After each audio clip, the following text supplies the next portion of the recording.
ರಾಜ್ಯ ಸರ್ಕಾರದಿಂದ ಒಂದು ಗುಡ್ ನ್ಯೂಸ್ ಕೊಡ್ತಾ ಇದೆ. ಏನು ಯಾರಿಗೂ ಮನೆ ಇಲ್ಲ ಅಥವಾ ಸೈಟ್ಗಳಿಲ್ಲ ಅಂಥವ್ರಿಗೆ ರಾಜ್ಯ ಸರ್ಕಾರದಿಂದ ಪ್ರತಿ ಜಿಲ್ಲೆಗೂ 50,000 ಸೈಟ್ಗಳು ವಿಂಗಡಣೆ ಮಾಡಿ ನಾವು ಕೊಡ್ತೀವಿ ಅಂತ ತಿಳಿಸ್ತಾ ಇದೆ. ಬನ್ನಿ ಹಾಗಾದರೆ ಇದರ ಬಗ್ಗೆ ನಾವು ಸೈಟ್ಗಳು ಉಚಿತವಾಗಿ ಕೊಡ್ತಾರೆ ಅಥವಾ ಅಮೌಂಟ್ ಕಟ್ಟಿಸ್ಕೊಂಡು ಕೊಡ್ತಾರೆ ಅನ್ನೋದು ನೋಡಬೇಕಾಗುತ್ತೆ. ಅವರು ತಿಳಿಸಿರೋದು ಇಷ್ಟೇ, ಸೈಟ್ ನಾವು ಕೊಡ್ತೀವಿ 50,000 ಪ್ರತಿ ಜಿಲ್ಲೆಗೆ ಅಂತ.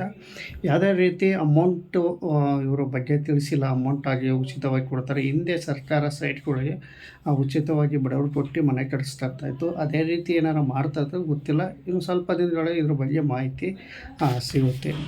ಸಂಪೂರ್ಣವಾಗಿ ಮಾಹಿತಿ ಕೊಡ್ತೀನಿ. ಇನ್ನೂ ಏನಾರು ನಮ್ಮ ಚಾನಲ್ ಸಬ್ಸ್ಕ್ರೈಬ್ ಆಗಿಲ್ಲ ಅಂದರೆ ದಯವಿಟ್ಟು ಸಬ್ಸ್ಕ್ರೈಬ್ ಆಗಿ, ಹಾಗೆ ಒಂದು ಲೈಕ್ ಮಾಡಿ, ಎಲ್ಲರಿಗೂ ಗೊತ್ತಾಗಲಿ ಶೇರ್ ಮಾಡಿ ಅಂತ ಹೇಳ್ತಾ ವಿಡಿಯೋ ಶುರು ಮಾಡ್ತೀನಿ. ನೋಡಿ, ರಾಜ್ಯ ಸರ್ಕಾರ ಈ ನಿಮ್ಮ ಗ್ಯಾರಂಟಿ ಯೋಜನೆಗಳು ಕೊಡ್ಕೊಂಡು ಬರ್ತಾ ಇದೆ. ಅದೇ ಥರ ಈ ಪ್ರಣಾಳಿಕೆಯಲ್ಲಿ ಭೂರಹಿತ ಏನೂ ಇಲ್ದಂಥವ್ರು ಅಂದರೆ ತೀರಾ ಕಡು ಬಡವರಿಗೆ ಮನೆ ಇಲ್ಲ, ಸೈಟ್ ಇಲ್ಲ ಅಂಥವರಿಗೆ ಈಗ ನಿವೇಶನ ಕೊಡೋಕ್ಕೆ ಮುಂದಾಗಿದೆ ಸರ್ಕಾರ. ಈಗ ಕಂದಾಯ ಇಲಾಖೆ ಜೊತೆ ಮಾತನಾಡಿದ್ದಾರೆ ಡಿ ಕೆ ಪರಮೇಶ್ವರ್ ಅವರು. ಉಪಮುಖ್ಯಮಂತ್ರಿ ಆದಂಥ ಡಿ ಕೆ ಪರಮೇಶ್ವರ್ ಅವರು ಕಂದಾಯ ಇಲಾಖೆ ಜೊತೆ ಮಾತನಾಡಿ ಪ್ರತಿಯೊಂದು ಜಿಲ್ಲೆ, ಸುಮಾರು ಒಂದು 31 ಜಿಲ್ಲೆಗಳು ಇದ್ದಾವೆ.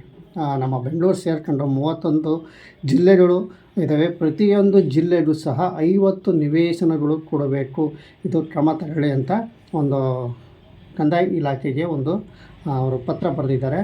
ಫ್ರೆಂಡ್, ಅದರಲ್ಲಿ ನಿಮಗೆ ಈ ಪತ್ರದಲ್ಲೂ ನಿಮ್ಗೆ ತೋರಿಸ್ತಾ ಇದ್ದೀನಿ. ಅವರು ಏನು ಅಂತಂದರೆ, ಪ್ರತಿಯೊಂದು ಜಿಲ್ಲೆಗೂ ಸರ್ಕಾರದ ಜಮೀನುಗಳು ಎಲ್ಲೆಲ್ಲಿದ್ದಾವೆ, ಟಾಲಿ ಈಗ ಭೂಮಳ ಆಗಿರ್ಬೋದು, ಯಾವೇ ಆಗಲಿ ಸರ್ಕಾರದ ಜಾಗ ಸಂಬಂಧಪಟ್ಟಂಥ ಜಮೀನುಗಳು ಇದ್ದಂಥವು ಎಲ್ಲ ವಿಂಗಡಿಸಿ ಬಡವರಿಗೆ ಅವ್ರಿಗೆ ಸೈಟ್ ಮಾಡಿಕೊಡಿ ಅಂತ ಪತ್ರ ಬರ್ಕೊಟ್ಟಿದೆ. ಇದು ಅತಿಯಾಗಿ ಬೇಗ ಆಗಬೇಕು, ಇದು ತಡ ಮಾಡಬೇಡ್ರಿ.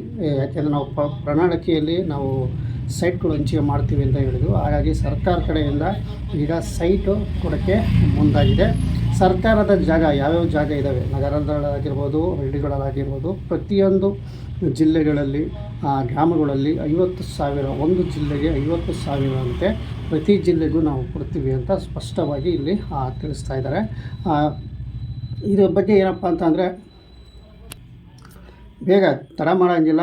ಈ ಚುನಾವಣೆ ಇನ್ನೇನು ಹತ್ರ ಬಂತಲ್ಲ, 2 ಇಯರ್ಸ್ ಹತ್ರ ಬಂತಲ್ಲ, ಹಾಗಾಗಿ ಈಗ ಅವರು ಕೊಡೋಕ್ಕೆ ಆಗಿದ್ದಾರೆ. ಬಟ್ ಇಲ್ಲಿ 1 ಲಕ್ಷ ವಸತಿ ಯೋಜನೆ ಅಡಿಯಲ್ಲಿ ಬೆಂಗಳೂರಿನಲ್ಲಿ ಫ್ಲ್ಯಾಟ್ಗಳು ಕಟ್ಟಿರೋ ಇವೆ ಅಂತ ಸಾಕಷ್ಟು ಕಡೆ ಫ್ಲ್ಯಾಟ್ ಕಟ್ಟಿರೋ ಹಂಗೆ ನಿಂತಿದ್ದಾವೆ. ಮೊದಲು ಅದು ಮುಗಿಸಿ ನಂತರ ಸೈಟ್ ಕೊಡಿ ಅಂತ ನಾವು ರಿಕ್ವೆಸ್ಟ್ ಮೇಲೆ ಕೇಳ್ತಾ ಇದ್ವಿ. ಫ್ರೆಂಡ್, ಈಗ ನಾವು ತಿಳಿಸ್ಕೊಡ್ತಾ ಇರೋದು ಸೈಟು. ಈಗ ಏನು ಸೈಟು ಅವ್ರು ತಿಳಿಸ್ತಾ ಇರೋ ಪ್ರಕಾರ ಗ್ರಾಮಗಳಲ್ಲಿ 30x40, ಹಳ್ಳಿಗಳಲ್ಲಿ 30 ನಿವೇಶನ ಅಂದರೆ ಸೈಟ್ ನಾವು ಕೊಡ್ತೀವಿ ಅಂತ ತಿಳಿಸ್ತಾ ಇದ್ದಾರೆ. ಅದೇ ನಗರ ಪಟ್ಟಣದಲ್ಲಿ 20-30 ಸೈಟ್ಗಳು ನಾವು ಕೊಡ್ತೀವಿ ಅಂತ ಸರ್ಕಾರ ತಿಳಿಸ್ತಾ ಇದೆ. ಅತಿ ಶೀಘ್ರದಲ್ಲೇ ಆಗಬೇಕು, ಇದು ಲೇಟ್ ಆಗಬಾರ್ದು ಅಂತಲೂ ಸಹ ಪತ್ರದಲ್ಲಿ ಬರೆದಿದ್ದಾರೆ. ಇಷ್ಟು ನಿಮಗೆ ಹೇಳ್ತೀನಿ. ಸರ್ಕಾರ ಈಗ ಫ್ಲ್ಯಾಟ್ ಕೊಡ್ತಾಯಿತ್ತು, ಈಗ ಅದು ಏನೋ ಮತ್ತೆ ಸೈಟ್ ನಾವು ಕೊಡೋಕ್ಕೆ ಮುಂದಾಳತ್ವ ವಹಿಸಿದ್ದೀವಿ. ಪ್ರತಿ ಜಿಲ್ಲೆಗೂ 50,000 ನಾವು ಸೈಟ್ ಕೊಡ್ತೀವಿ ಅಂತ ತಿಳಿಸ್ತಾ ಇದ್ದಾರೆ. ಕಾದು ನೋಡಬೇಕು ಯಾವಾಗ ಕೊಡ್ತಾರೆ, ಏನು ಕೊಡ್ತಾರೆ ಅನ್ನೋದು. ಸರ್ಕಾರ ಜಾಗ ಎಲ್ಲಿದೆಯೋ ಅಲ್ಲಿ ಗುರುತಿಸಿ ಸೈಟ ವಿಂಗಡಣೆ ಮಾಡಿ ನಾವು ಹಂಚಿಕೆ ಮಾಡ್ತೀವಿ ಅಂತ ತಿಳಿಸ್ತಾ ಇದೆ. ಯಾಕೆಂದರೆ ಇಲ್ಲಿ ಡಾಕ್ಟರ್ ಪರಮೇಶ್ವರ್ ಅವರು ಕಂದಾಯ ಇಲಾಖೆಗೆ ಪತ್ರ ಬರೆದಿದ್ದಾರೆ. ಇದು ಚಾಲ್ತಿಯಲ್ಲಿ ಯಾವಾಗ ಆಗುತ್ತೆ ಅಂತ ಕಾದು ನೋಡಬೇಕು. ಫ್ರೆಂಡ್, ಈಗ ಬೆಂಗಳೂರಿನಲ್ಲಿ ಸಾಕಷ್ಟು 1 BHK ಫ್ಲ್ಯಾಟ್ಗಳು ಕೊಟ್ಟಿರೋವೇ, ಇನ್ನೂ ಕ್ಲಿಯರೆನ್ಸ್ ಆಗಿ ಕೊಟ್ಟಿಲ್ಲ ಸರ್ಕಾರದವರು. ಹಾಗಾಗಿ ಇದೆ ಅಂತಲ್ಲ, ನಮ್ಮ ಕರ್ನಾಟಕದಲ್ಲಿ ಸಾಕಷ್ಟು ಹಣ ಕೊರತೆಯಿಂದನೇ ಎಲ್ಲ ಸ್ಟ್ರಕ್ ಆಗಿದ್ದಾವೆ ಫ್ಲ್ಯಾಟ್ಗಳು. ಎಲ್ಲ ಕಡೆ ಸುಮಾರು ಕೊಡ್ತಾ ಇದ್ದಾರೆ, ಇನ್ನು ಕೆಲವು ಕಡೆ ಹಣ ಇಲ್ಲ, ನೀವೇ ಬ್ಯಾಂಕಲ್ಲಿ ಲೋನ್ ಮಾಡಿಸ್ಕೊಟ್ರಿ ಅಂತ ಹೇಳ್ತಾಯಿದ್ದಾರೆ. ಈಗ ಸೈಟ್ ಕೊಡೋಕ್ಕೆ ಮುಂದಾಳತ್ವ ಆಗಿದೆ. ಇದು ಯಾವ ರೀತಿ ಕೊಡ್ತಾರೆ, ಇಲ್ಲ ಜನಗಳಿಗೆ ಫ್ರೀಯಾಗಿ ಕೊಡ್ತಾರೋ, ಅಮೌಂಟಲ್ಲಿ ಕೊಡ್ತಾರೋ ಏನು ಅಂತ ಇಲ್ಲಿ ಕ್ಲಿಯರಾಗಿ ತಿಳಿಸಿಲ್ಲ.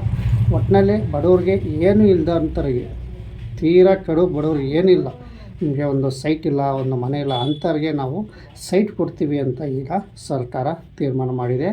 ನಗರ ಪ್ರದೇಶದಲ್ಲಿ 30x40, ನಗರ ಪ್ರದೇಶದಲ್ಲಿ 20x30, ನಗರ ಪ್ರದೇಶದಲ್ಲಿ 20x30. ಅದೇ ಥರ ಗ್ರಾಮಗಳಲ್ಲಿ ಮಾತ್ರ 30-40 ಸೈಟ್ ಕೊಡೋಕ್ಕೆ ತೀರ್ಮಾನ ಮಾಡಿದೆ ಸರ್ಕಾರ. ನೋಡೋಣ, ಇನ್ನೂ ಸ್ವಲ್ಪ ದಿನಲ್ಲ ಏನು ಅಪ್ಡೇಟ್ ಬಂದರೆ ಖಂಡಿತವಾಗಿ ನಿಮಗೆ ಮಾಹಿತಿ ಕೊಡ್ತೀನಿ ಅಂತ ಹೇಳ್ತಾ ನಮ್ಮ ಚಾನಲ್ ಸಬ್ಸ್ಕ್ರೈಬ್ ಆಗಿ, ಹಾಗೆ ಲೈಕ್ ಮಾಡಿ, ಶೇರ್ ಮಾಡಿ. ಫ್ರೆಂಡ್, ನಮಸ್ಕಾರ. ರಾಜ್ಯ ಸರ್ಕಾರದಿಂದ ಒಂದು ಗುಡ್ ನ್ಯೂಸ್ ಕೊಡ್ತಾ ಇದೆ. ಏನು ಯಾರಿಗೂ ಮನೆ ಇಲ್ಲ ಅಥವಾ ಸೈಟ್ಗಳಿಲ್ಲ ಅಂಥವ್ರಿಗೆ ರಾಜ್ಯ ಸರ್ಕಾರದಿಂದ ಪ್ರತಿ ಜಿಲ್ಲೆಗೂ 50,000 ಸೈಟ್ಗಳು ವಿಂಗಡಣೆ ಮಾಡಿ ನಾವು ಕೊಡ್ತೀವಿ ಅಂತ ತಿಳಿಸ್ತಾ ಇದೆ. ಬನ್ನಿ, ಹಾಗಾದರೆ ಇದರ ಬಗ್ಗೆ ನಾವು ಸಂಪೂರ್ಣವಾಗಿ ಮಾಹಿತಿ ಕೊಡ್ತೀನಿ. ಇನ್ನೂ ಏನಾದರೂ ನಮ್ಮ ಚಾನಲ್ ಸಬ್ಸ್ಕ್ರೈಬ್ ಆಗಿಲ್ಲ ಅಂದರೆ ದಯವಿಟ್ಟು ಸಬ್ಸ್ಕ್ರೈಬ್ ಆಗಿ, ಹಾಗೆ ಒಂದು ಲೈಕ್ ಮಾಡಿ, ಎಲ್ಲರಿಗೂ ಗೊತ್ತಾಗಲಿ ಶೇರ್ ಮಾಡಿ ಅಂತ ಹೇಳ್ತಾ ವಿಡಿಯೋ ಶುರು ಮಾಡ್ತೀನಿ. ನೋಡಿ, ರಾಜ್ಯ